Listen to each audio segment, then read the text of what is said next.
Vroegoggend in ons plaaslike bergie is dronk. Die hond hardloop aan die binnekant van die muur op en af en keer hom vas in die straat.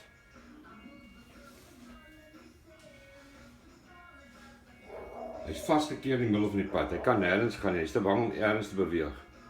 Dan loop hy weer daai kant toe die hond. Kom hierdie kant toe. En dan gaan die hond weer daai kant toe. En die plaaslike agent is bang om die pad af te loop. Kom maar weer terug. Dit gaan lank vat. Die hond het om die hoek. In die middel van die pad. Dan loop hy weer terug.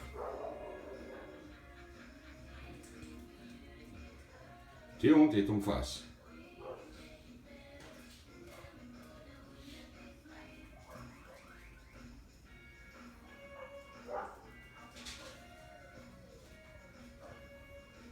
Hy het hom in die middel van die pad vas.